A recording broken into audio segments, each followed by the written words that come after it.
So Democrats tout these polls and this analysis by quote-unquote polling experts like 538. Why do they do this? They tout these polls in order to disprove the impending red wave.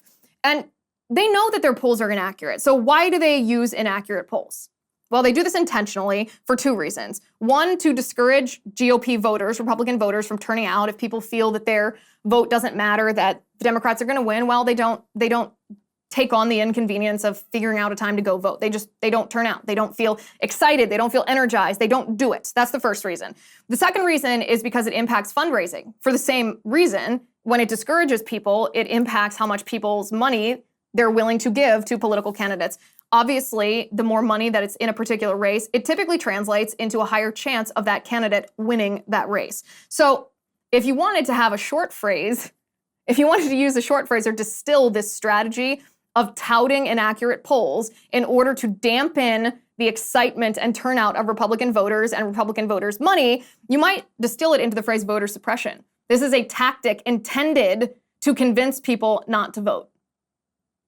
If this was in the reverse, if Republicans were doing this, you can bet that all of the mainstream media outlets and the Democrats would be shouting from the rooftops about how unethical, immoral, probably illegal. Maybe you're an insurrectionist. You certainly are a racist voter, you're partaking in racist voter suppression if you did this. But when Democrats do it, well, the mainstream media obviously takes part in this, so no one holds them accountable. But this is why they do it. But let's back up from this, because I don't want anyone to fall for this strategy. It is very demoralizing when you look at a poll and you see, well, I thought there was going to be a huge red wave.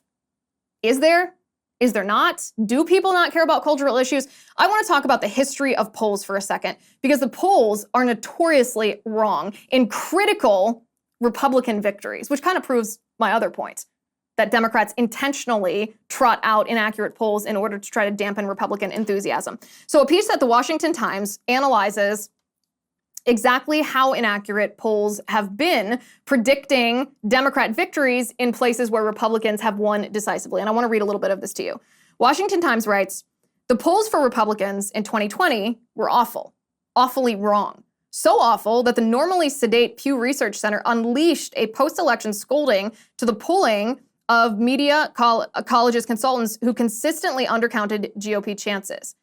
Pew said in a post-November 3rd analysis, it's clear that national and many state estimates were not just off, but off in the same direction. They favored the Democratic candidate. By the way, Pew is so neutral, so vanilla, that is like an extremely harsh talking to by Pew. So the Washington Times says, YouGov just posted numbers that show the Democrats are up 6 points.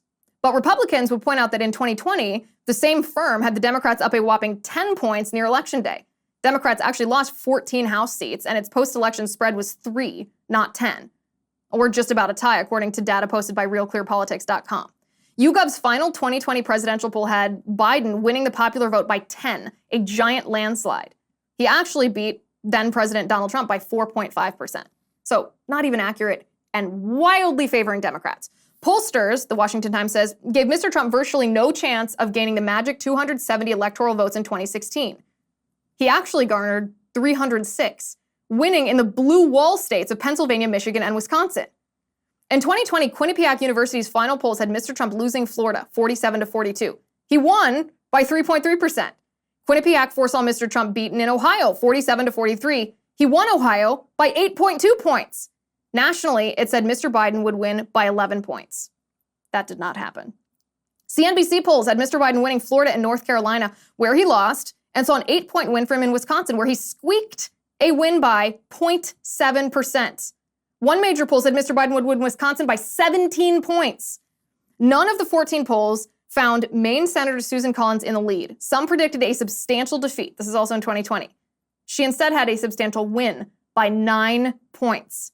It's not just 2016. It's not just 2020. This is not just related to Donald Trump. Let's go back to 2014. The Washington Times writes, in 2014, pollsters said Iowa Senator Joni Ernst was tied with Bruce Braley. She won by 9 points. Kansas Senator Pat Roberts faced a deficit against Greg Roman. Mr. Roberts won by 9.